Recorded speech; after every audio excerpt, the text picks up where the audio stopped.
గతంలో కూడా రాయలసీమలో ఉన్న ఏ ప్రాజెక్టు కూడా వాడుకోలేని పరిస్థితి. ఆశ్చర్యం ఏందనంటే చంద్రబాబు నాయుడు గారు అనే వ్యక్తి ముఖ్యమంత్రిగా నా 40 years ఇండస్ట్రీ అంటాడు, 15 ఏళ్ళు ముఖ్యమంత్రి చేసినాడు, ఇప్పుడు మళ్ళా దాదాపు 17 ఏళ్ళు అవుతుంది. అసలు ఇన్ని సంవత్సరాలు ముఖ్యమంత్రిగా చేసిన వ్యక్తి ఆశ్చర్యకరమైన పరిస్థితి ఏంటంటే రాయలసీమలో ఉన్న రిజర్వాయర్లను కనీసం ఫుల్ కెపాసిటీలో నీళ్లు నింపుకోలేని పరిస్థితి. ఆశ్చర్యం కలిగిస్తుంది ఈ విషయాలు. ఇదే పెద్దమంది చంద్రబాబు నాయుడు గారు ప్యాకేజీలు విడగొడతాడు. జీవో నెంబర్ 22, జీవో నెంబర్ 63 అని చెప్పి డబ్బులు ఎత్తే దానికోసం జీవోలు జారీ చేస్తాడు. రేట్లు పెంచేసి నామినేషన్ పద్ధతిలో దోచుకునే కార్యక్రమాలు చేస్తాడు వర్కులు ఇచ్చి. పేరుకు రిజర్వాయర్లు ఉన్నాయి కానీ నీరు నింపలేని పరిస్థితి. మేము అధికారంలోకి వచ్చిన తర్వాత ఒక్కొక్కటిగా దీన్ని సరిదిద్దుతూ వస్తా ఉన్నాం. మేము అధికారంలోకి వచ్చిన తర్వాతనే మొట్టమొదటిసారిగా దీన్ని సరిదిద్దే విధంగా అడుగులు పడ్డాయి. Telugu Ganga link canal 0 to 18 kilometers design discharge పంపించుకోలేని పరిస్థితి. 500 కోట్లు మేము ఖర్చు పెట్టి డిజైన్ డిశ్చార్జ్ మేరకు 15,000 క్యూసెక్లు దాంట్లో పంపించే విధంగా దాన్ని రిపేర్ చేసి ఆ 0 to 18 kilometers రిపేర్ చేసి తీసుకురాగలిగాం వాడుకలేకి. Telugu Ganga link canal, SRBC, GNSS canal carrying capacities రెండు కలిపి 30,000 క్యూసెక్లకు పెంచే పనులు మేం చేపట్టాం. నిప్పుల వాగు ద్వారా నెల్లూరు వరకు 30,000 క్యూసెక్లు వెళ్లేలా పనులు మేం చేపట్టాం. హెచ్ఎన్ఎస్ఎస్ లో కేవలం 2,000 క్యూసెక్లు మాత్రమే వెళ్తూ అంటే మేము వచ్చాక కాలువ సామర్థ్యాన్ని 6,300 క్యూసెక్లకు పెంచే పనులకు మేము శ్రీకారం చుట్టాం. అవుకు టనల్ ఫాల్ట్ జోన్ సమస్యను గత ప్రభుత్వాలు ఏవి తీర్చలేకపోయాయి. మేము వాటిని అధిగమించి మొదటి టనల్ ద్వారా 10,000 క్యూసెక్లు, రెండో టనల్ కూడా పూర్తి చేసి మరో 10,000 క్యూసెక్లు నీళ్లు పంపగలిగాం. 2 టనళ్లు పూర్తి చేయడానికి 260 కోట్ల రూపాయలు వాటర్ ఫుటింగ్ బేసిస్ మీద ఖర్చు పెట్టి కంప్లీట్ చేసినాం. 3వ టనల్ పనులు కూడా మొదలు పెట్టాం. గండికోట రిజర్వాయర్ కెపాసిటీ 27 టీఎంసీలు. ఏ రోజు 15-14 టీఎంసీలు మించిపెట్టలా నీళ్లు.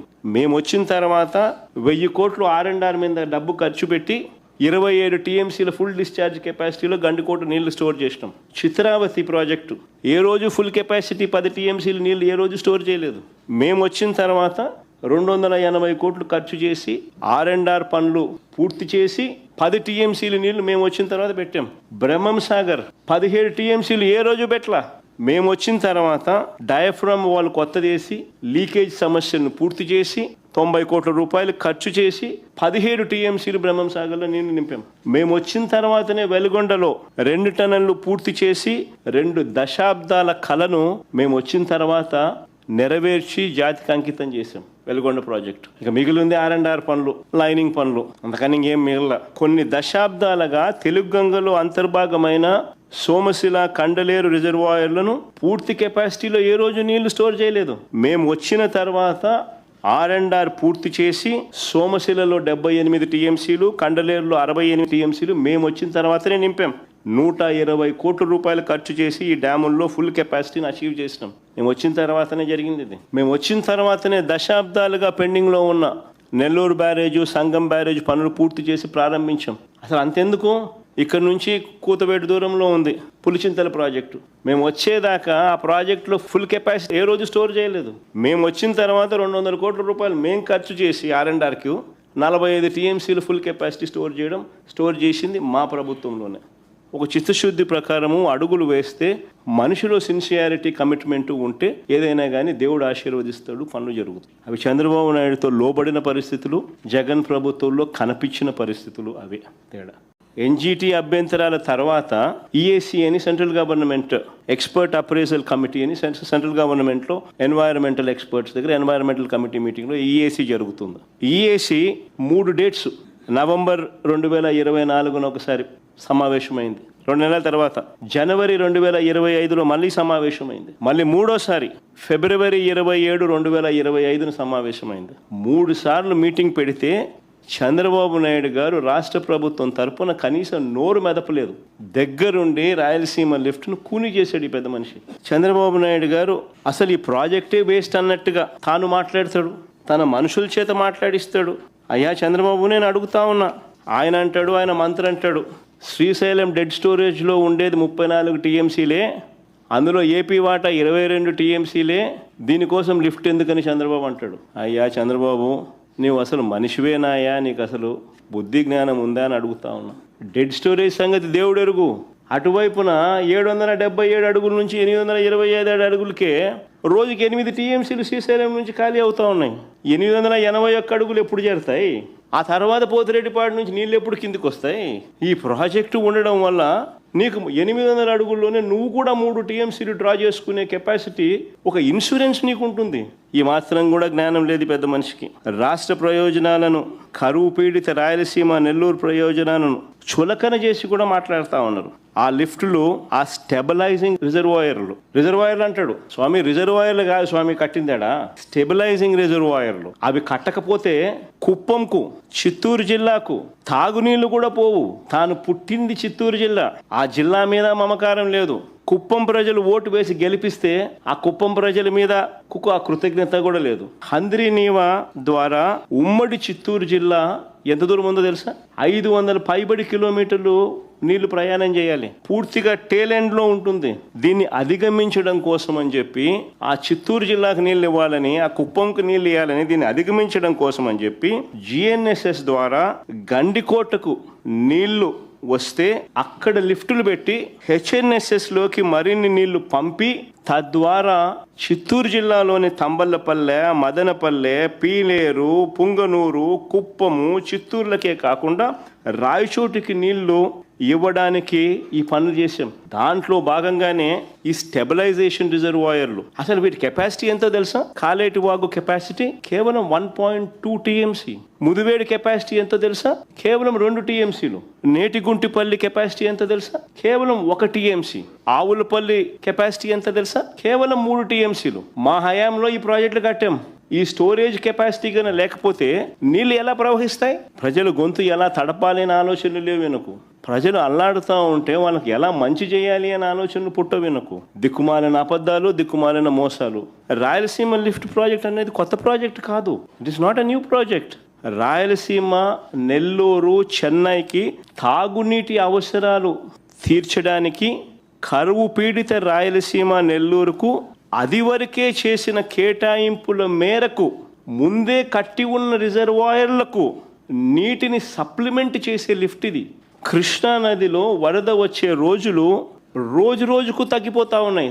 ప్రతి సంవత్సరం తగ్గుతూ ఉన్న పరిస్థితులు. 20-30 రోజుల కన్నా ఎక్కువ రాని పరిస్థితి, ఇప్పటికే పడిపోయిన పరిస్థితి. ఇలాంటి నేపథ్యంలో మరోవైపున చూస్తే రోజుకు 8 టీఎంసీలు నీళ్లు శ్రీశైలం నుంచి ఖాళీ అవుతా ఉన్న ఇంకో పరిస్థితి కనిపిస్తూ ఉంది. మరోవైపున లిఫ్ట్లు ఒకవైపున అయితే, రెండో వైపున ఎడాపెడా ఆపరేట్ చేస్తూ ఉన్న పవర్ హౌస్ ఆపరేషన్స్. కనీసం అటువైపున నీళ్లు తాగడానికి ఉండవు, కరువు పీడిత ప్రాంతం అది అని చెప్పి కనీసం ఆలోచనలు కూడా లేకుండా ఎడాపెడా పవర్ హౌస్ ఆపరేషన్స్ చేస్తూ ఉన్నారు. శ్రీశైలం నుంచి 777 అడుగుల నుంచి 825 అడుగులు నుంచే తోడేస్తూ ఉన్న పరిస్థితి. నీళ్లు ఖాళీ అవుతా ఉన్న పరిస్థితి. మరి ఈ తక్కువ సమయంలో ఆల్రెడీ కట్టి ఉన్న ప్రాజెక్టులకు నీరు నింపలేని పరిస్థితిని సరిదిద్దే కార్యక్రమమే రాయలసీమ లిఫ్ట్. భోగాపురం ఎయిర్పోర్ట్ కూడా నిజంగా చూస్తే చంద్రబాబు మరో క్రెడిట్ చోరీ చేయడానికి పడరాని పాటలు పడతా ఉన్నాడు. ఈ భోగాపురం ఇంటర్నేషనల్ ఎయిర్పోర్ట్ పేరుతో పెద్ద ఎత్తున భూదోపిడీకి ప్లాన్ చేసినాడు ఈ పెద్ద మనిషి ఆయన హయాంలో. మీ అందరికీ కూడా గుర్తుండే ఉంటుంది. 2014 నుంచి 19 మధ్యలో ఆయన ముఖ్యమంత్రిగా ఉన్నప్పుడు మొదట ఈ ఎయిర్పోర్ట్కు 15,000 ఎకరాలు కావాలన్నాడు. తర్వాత 5,000 ఎకరాలు అన్నాడు. మన ఎయిర్పోర్ట్కి ఏంద్రనైనా 5,000 ఎకరాలు ఏంద్రనైనా అని చెప్పి నిజంగా ప్రజలు ఈ మనిషి చిత్తశుద్ధిని ప్రజలు సీరియస్గా శంకించి ఏకంగా ఈ ప్రాజెక్టుకు వ్యతిరేకంగా 130 కోర్టు కేసులు ఫైల్ అయినాయి. ప్రాజెక్ట్ టేక్ ఆఫ్ కాల. తర్వాత మేము అధికారంలోకి వచ్చిన తర్వాత ప్రాజెక్టు సైజును 2,200 ఎకరాలు ఎయిర్పోర్టుకు, ఇంకొక 500 ఎకరాలు ఏరో సిటీకి, మొత్తం 2,703 ఎకరాలకు కుదించి నెట్లేకి వెళ్ళి ఆల్ ది ఇంటర్నేషనల్ ఎయిర్పోర్ట్స్ ఏ సైజుల్లో ఉన్నాయని ఒకసారి బటన్ నొక్కినారనుకో 2,700 ఎకరాలు అనే బ్రహ్మాండమైన సైజు కింద కనిపిస్తుంది. ఒక చంద్రబాబు నాయుడు స్కాములు చేసే కార్యక్రమం తప్ప. మేము ఏరో సిటీకి ఒక 500 ఎకరాలు, 2,200 ఎయిర్పోర్టుకు కుదించి అడుగులు వేగంగా ముందుకు వేయగలిగాం. ప్రతి రైతుకు కాన్ఫిడెన్స్ ఇవ్వగలిగినాం. మొత్తం 130 కేసు కోర్టులో ఉన్నటి సాల్వ్ చేయగలిగినాం. సాల్వ్ చేసి భూసేకరణ పూర్తి చేసి 3 గ్రామాలలో సుమారు 400 కుటుంబాలను తరలించి దాదాపుగా 960 కోట్ల రూపాయలు ఖర్చు చేసి ల్యాండ్ అక్విజిషన్ పూర్తి చేసినాం. 960 కోట్ల రూపాయలు ఖర్చు చేసినాం. టైం పెట్టినాం, ఎనర్జీ పెట్టినాం, కోర్టు కేసులు సాల్వ్ చేసినాం, 3 గ్రామాలలో 400 కుటుంబాలను తరలించి వాళ్ళకి కాలనీ కట్టినాం. ల్యాండ్ అక్విజిషన్ మా హయాంలో జరిగింది. ఇది చేయడమే కాదు, ఈ పనులు చేపట్టడానికి తనకు సంబంధించిన మంత్రి అశోక్ గజపతి రాజు గారు ఆ రోజు కేంద్రంలో సివిల్ ఏవియేషన్ మంత్రిగా ఉన్నా కూడా చంద్రబాబు గారి ప్రభుత్వం పర్మిషన్స్, ఎన్ఓసీలు కూడా కేంద్రం నుంచి తెచ్చుకోలేకపోయారు. విశాఖపట్నంలో డిఫెన్స్ ఎస్టాబ్లిష్మెంట్స్ అన్ని చాలా ఉన్నాయి. ఎయిర్పోర్ట్ గన కావాలి అని అంటే, కట్టాలి అని అంటే వారి పర్మిషన్స్ అన్ని కూడా తప్పనిసరి. మనం వచ్చిన తర్వాతనే ఈ పర్మిషన్స్ కోసం కేంద్ర ప్రభుత్వం మీద ఒత్తిడి తీసుకొచ్చి వెంట పడడం జరిగింది. ప్రధాని గారిని నేనే స్వయంగా కలిసి లేఖలు ఇవ్వడమే కాకుండా రిక్వెస్ట్ కూడా పలుమార్లు చేయాల్సి వచ్చింది. మేము వచ్చిన తర్వాతనే కేంద్రం నుంచి ఎన్ఓసితో పాటు airports authority of India approval, BCAS approval అంటే bureau of civil aviation security approval, ministry of defence approval, ministry of civil aviation approval, environmental clearance, NOC for closure of existing airport INS Dega, NOC from central government, financial closure of all participating banks, ఇవన్నీ కూడా మా హయాంలో జరిగాయి. వైఎస్ఆర్సీపీ ప్రభుత్వం అధికారంలో ఉన్నప్పుడు జరిగాయి. రోడ్లు, నీళ్లు, కరెంటుకు అవసరమైన రాష్ట్ర ప్రభుత్వ అదనపు నిధులు కూడా మా ప్రభుత్వం వచ్చాక ఇచ్చాం. చివరికి కోవిడ్ లాంటి కష్టాలు ఎన్నున్నా కూడా అన్ని దాటుకుని ఫోకస్ పెట్టాం కాబట్టి ఈ ప్రాజెక్టు 2023 మే 3వ తారీఖున ముఖ్యమంత్రి హోదాలో నేను శంకుస్థాపన చేశాను. ఆ రోజు మీటింగ్ లో చెప్పిన 2026లో మొదటి ఫ్లైట్ ఇక్కడ నుంచి టేక్ ఆఫ్ అవుతుంది అని చెప్పి. అంతేకాదు ఎయిర్పోర్ట్ ఒక వైపున కడతా ఉన్నప్పుడు ఎయిర్పోర్ట్ కనెక్టివిటీ రోడ్డు కూడా ఈక్వల్లీ ఇంపార్టెంట్. దాని గురించి కూడా అప్పట్లో మేము ఆలోచన చేసినాం. The important demand from the Chief Minister is with me, that is the making of 6-lane Vizag Port Highway and NH16 near Bhogapuram. The length is 55 km, cost is 6,300 crore, and state is going to contribute for land and giving me some concession. I already request the Chief Minister and the Chief Secretary. They have given me the letter and also 157 acre of land for multimodal logistic park they are giving. From my ministry, I am sanctioned this important project, which is very important for Andhra Pradesh and dream project of Honorable Chief Minister. Many times he requests me about this proposal. Today I am happy that we are sanctioning this project.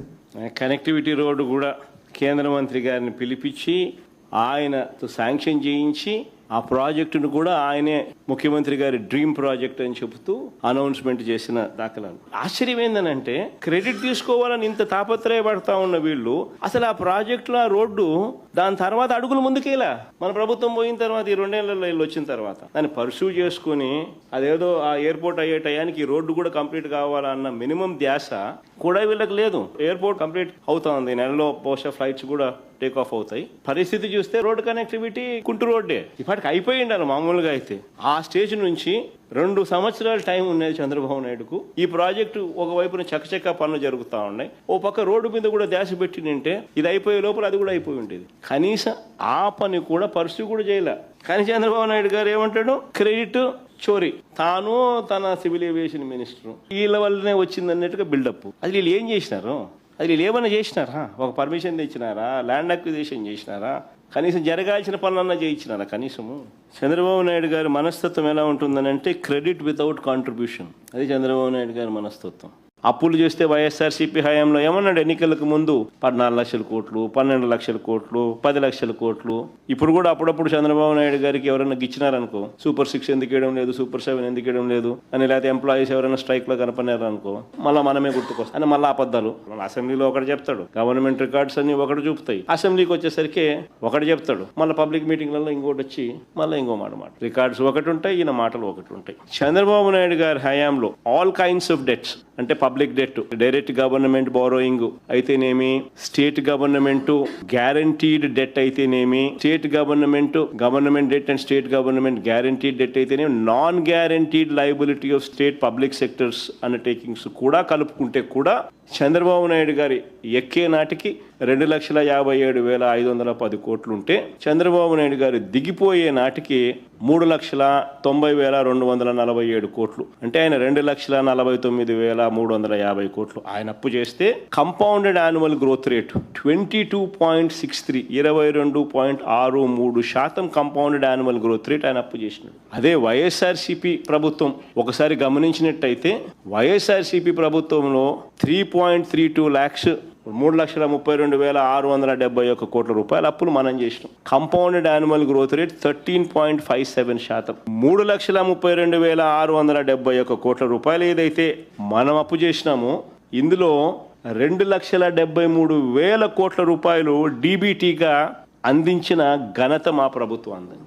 ఎవరికి ఇచ్చినాము అని చెప్పి పేరుతో సహా ఆధార్ నెంబర్తో సహా bank అకౌంట్తో సహా details ఇవ్వగలుగుతాం. 2,73,000 కోట్ల రూపాయలు డీబీటీగా అందించిన ఘనత మాదైతే చేసిన అప్పులు మొత్తం 3,32,000 కోట్లు మేము అప్పులు చేస్తే చంద్రబాబు నాయుడు గారు ఈ 2 సంవత్సరాలు కూడా కాక మునిపే ఈయన గారు ఇప్పటికే ఎంత చేసినట్టు తెలుసా అప్పు 3,02,303 కోట్లు. అంటే మేము 5 ఏళ్లలో చేసిన అప్పులో 90.87% ఈయన 2 ఏళ్ళు తెరక్క తలికి ఇప్పటికే చేసేసినాడు.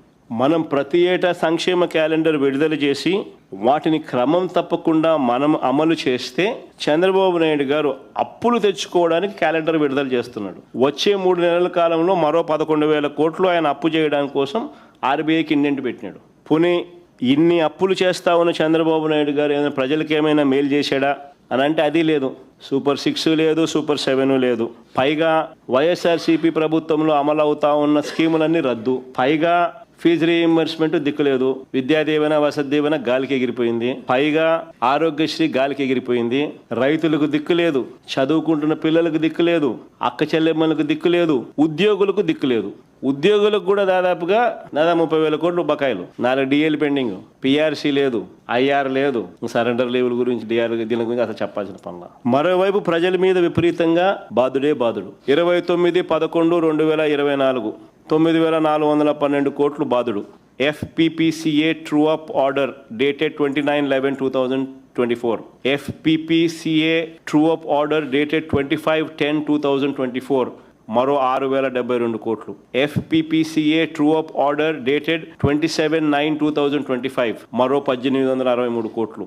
Provisional FPPCA charges during this financial year 0.04 paise per kilowatt hour estimated మరో 2,787 కోట్లు. ఈ 2 ఏళ్ల కాలంలోనే చంద్రబాబు నాయుడు గారు 20,135 కోట్ల రూపాయల ఎలక్ట్రిసిటీ ఛార్జెస్ బాధుడే బాధుడు.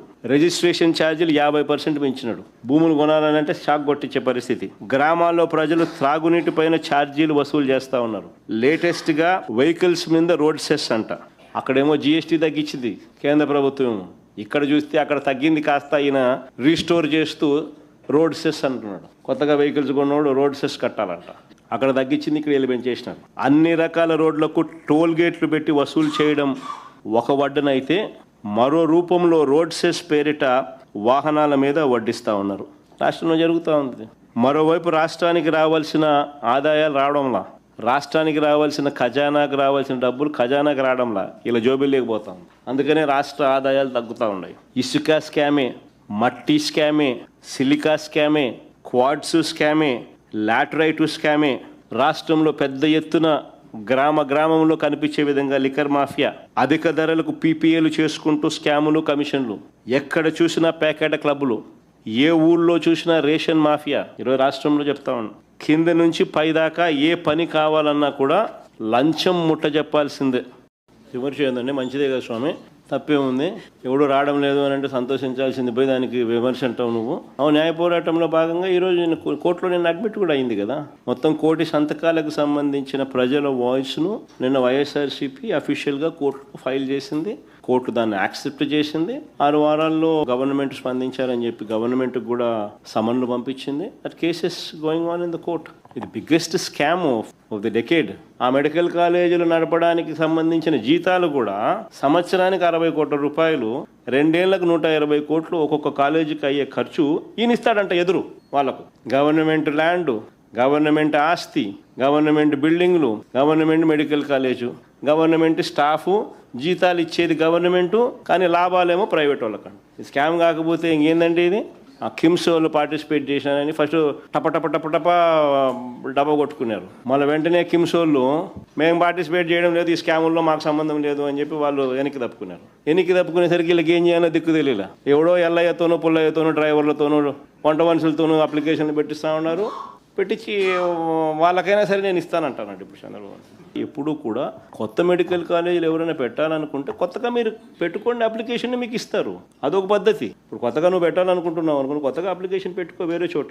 నువ్వంతకు నువ్వే భూములు కొనుక్కో, నువ్వంతకు నువ్వే బిల్డింగులు కట్టుకో, నువ్వంతకు నువ్వే అన్ని రకాలుగా అన్ని చేసుకో. గవర్నమెంట్ నీకు సపోర్ట్ చేస్తుంది. ఏది? పర్మిషన్ల పరంగా. అదొక పద్ధతి. అది ఏ గవర్నమెంట్ అయినా సపోర్ట్ చేస్తుంది. కానీ ఈ మాదిరిగా స్కాములు చేస్తూ గవర్నమెంట్ ఆల్రెడీ కట్టిన బిల్డింగులను, గవర్నమెంట్ ఆల్రెడీ కట్టిన ఆస్తులను ప్రైవేట్ వాళ్ళకు ఊరికనే ఇచ్చేసేయడము, మీ జీతాలకు కూడా గవర్నమెంట్ ఇవ్వడం, ఇట్లాంటి ఎవడు చేయమని చెప్పి ఏ గవర్నమెంట్ ఎప్పుడు కూడా చెప్పదు. ఇది ఖచ్చితంగా వీటి మీద రాయలసీమ లిఫ్ట్ అన్నది రాయలసీమ ప్రజలకే కాకుండా రాష్ట్ర ప్రజలకు ఇది నిజంగా అవసరమైన ప్రాజెక్టు. రాయలసీమకు సంపూర్ణంగా నీళ్లు అందితే గోదావరి నీళ్లు యూటిలైజేషన్ కృష్ణా డెల్టా ప్రాంతానికి ఇంకా మోర్ సద్వినియోగం చేసుకోగలుగుతారు. రాయలసీమకి నీళ్ళు అందకపోతే ఆ గోదావరి నుంచి వచ్చే నీళ్లు రాయలసీమకి ఇస్తారా, కృష్ణా డెల్టాకి ఇస్తారా?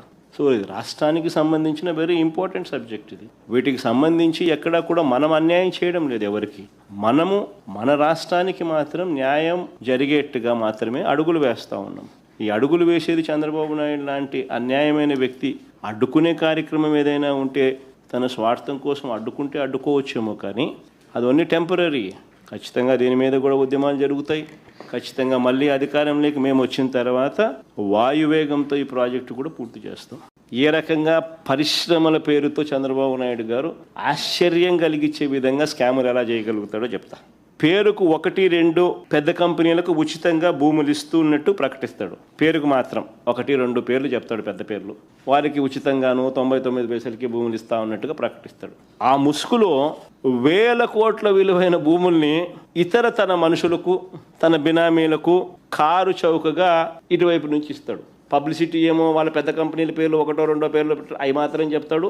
రూట్ చూస్తే ఈ పక్క ఎల్లయ్యలకు పుల్లయ్యలకు, ఈ పక్క తన బినామీలకు కారు చౌకగా స్కాములు చేస్తూ డబ్బులు ఇచ్చుకునే కార్యక్రమాలు. విశాఖపట్నంలో దాదాపుగా 2,000 కోట్ల రూపాయలు విలువ చేసే దాదాపు 14 ఎకరాల భూమి 99 ఏళ్లకు లూలు గ్రూప్కు లీజుకి ఇచ్చినాడు. ఎలాంటి టెండరు లేదు, ఎలాంటి ఆక్షను లేదు.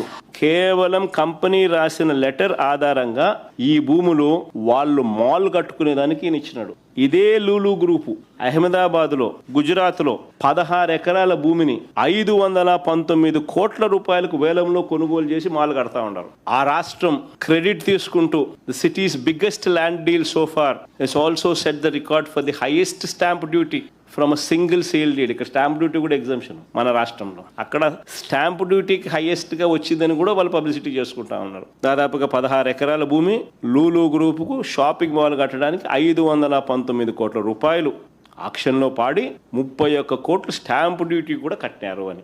Satva group, Kapil group, ANSR group, ఇటువంటి రియల్ ఎస్టేట్ కంపెనీలు, ఈ కంపెనీలకు భూముల కేటాయింపులో కూడా ఎలాంటి ఆక్షన్లు లేవు. పక్కన తెలంగాణలో చూస్తూ ఉంటే ఆక్షన్లు కనపడతాయి. 170 కోట్లు ఎకరాకు పోయిందని. గుజరాత్లో ఆక్షన్లలో కనపడతా ఉన్నాయి, ఇంత డబ్బులు సంపాదిస్తున్నారని ఆక్షన్లలో ల్యాండ్లు. మన రాష్ట్రంలో మాత్రం రియల్ ఎస్టేట్ కంపెనీలకు, సత్వా, కపిల్, ఏఎన్ఎస్ఆర్ ఇటువంటి రియల్ ఎస్టేట్ కంపెనీలకు భూములు కేటాయింపులో ఎటువంటి ఆక్షన్స్ లేవు. ఈ ఒప్పందాలు ఒకసారి చూస్తే ఈ సత్వాకు కానీ, కపిల్కి కానీ, ఏఎన్ఎస్ఆర్కి కానీ ఎకరా 50 కోట్లు విలువ చేసే భూములు వీళ్లకు కేవలం 1.5 కోటికి ఇచ్చినారు. సత్వాకు 30 ఎకరాలు, కపిల్ చిట్ ఫండ్స్ వాళ్లకు 10 ఎకరాలు, ఏఎన్ఎస్ఆర్ వాళ్లకు 10 ఎకరాలు, ఇంకా రహేజాకి అయితే మరి 99 పైసలకి. అన్నిటికన్నా ఇంకా పెద్ద స్కామ్ చెప్పంటారా ఇక్కడ? ఒకవైపున భూములు కారు చౌకగా ఇవ్వడమే కాక, ఎలాంటి ఆక్షను లేకుండా ఇవ్వడమే కాక, మరోవైపున ఏం చేస్తా ఉన్నారో తెలుసా?